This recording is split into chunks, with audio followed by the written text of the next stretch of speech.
Today, we are going to dive deep right inside your favorite gadgets to uncover a really strange and wonderful phenomenon.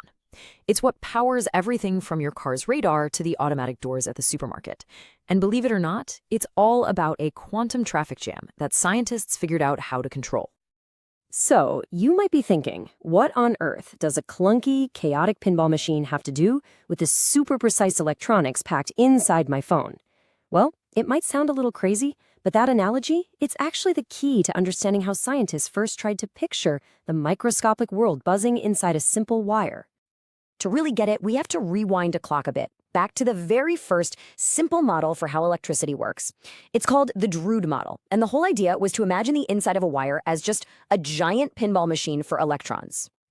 You know, the best thing about the Drude model, and this was developed way before we really understood quantum mechanics, is just how simple and intuitive it is. Just picture a metal as this fixed grid of atoms. Those are your bumpers. And then you've got this sea of electrons, the pinballs, just roaming free. Now, when you apply a voltage, it's basically like tilting the whole pinball table. The electrons start to drift, bouncing and scattering off the atoms along the way. Simple enough, right? Now, to make this work, the model had to make a few big assumptions. It just ignored the fact that electrons might, interact with each other, and it treated every collision as a totally random event. And here's the wild part. For a lot of basic things in simple metals, this pre-quantum idea actually worked surprisingly well. But there's always a but, isn't there? And that but is where all the really fascinating stuff begins. So look, this pinball model, it works just fine when you're thinking about a slow, gentle drift of electrons. But in modern electronics, where things are happening insanely fast and over tiny, tiny distances, that whole pinball machine analogy, well, it just completely breaks down. And here is the absolute key.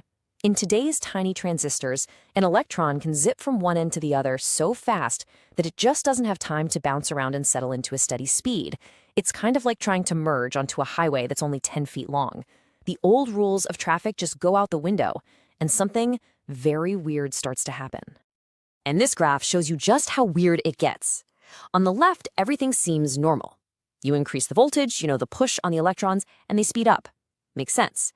But then you hit that peak. And if you push even harder, their average speed actually goes down. Yeah, you heard me right. Pushing harder makes them go slower. This bizarre effect is called negative differential resistance, and it completely shatters our simple pinball model. So why on earth would electrons slow down when you're pushing them harder? The answer isn't in the pinball machine. It's buried deep in the quantum physics of special materials like this one, gallium arsenide. The easiest way to think of this diagram is like a roadmap for electrons. That central gamma valley at the bottom, that's the super fast lane. In there, electrons are lightweight, they're nimble, they can really move. But if you give them enough energy with a strong electric field, they can literally jump into that satellite L valley up top.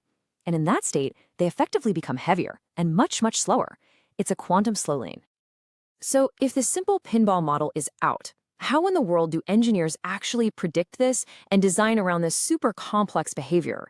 Well, they need much more sophisticated simulations, ones that can actually capture this quantum dance. This table gives us a great bird's eye view.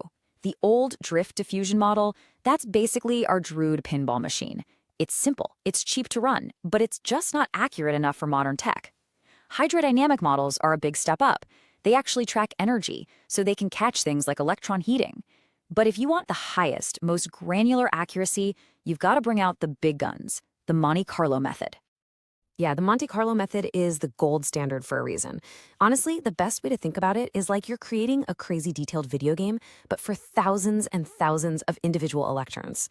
The simulation tracks each one's unique path as it flies, scatters, and makes those quantum leaps between the fast and slow energy valleys.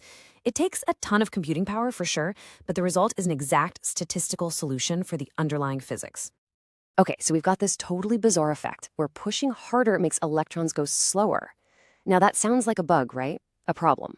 But it turns out it's not a bug. It's a feature, an incredible feature, actually, and it's the key to an amazing piece of technology. This is where the story gets really good. And this is the moment it all clicked. In 1963, a physicist at IBM named J.B. Gunn was experimenting with gallium arsenide. He was expecting a nice, smooth current, but instead, his equipment was just picking up a ton of, well, what he thought was noise. What you're looking at is a page from his actual lab notebook, where he jotted down notes about that noisy signal. But that noise, it wasn't an error. It was a discovery. He had just discovered what we now call the gun effect. That negative resistance, that whole slowing down thing, was causing the electrons to spontaneously bunch up into these little traveling waves. These waves were basically tiny, oscillating traffic jams of charge, and they were creating a very pure, very high-frequency microwave signal. So how does a tiny little fluctuation blow up into a full-blown traffic jam? It's a fantastic chain reaction. Imagine a small, random bunching of electrons.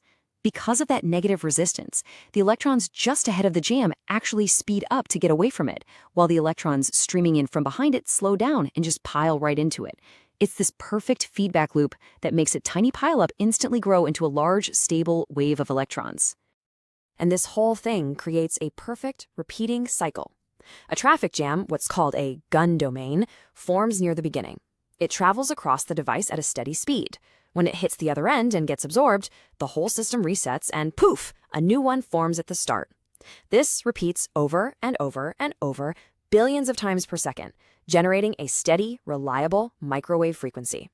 This was so much more than a lab curiosity. I mean, think about it.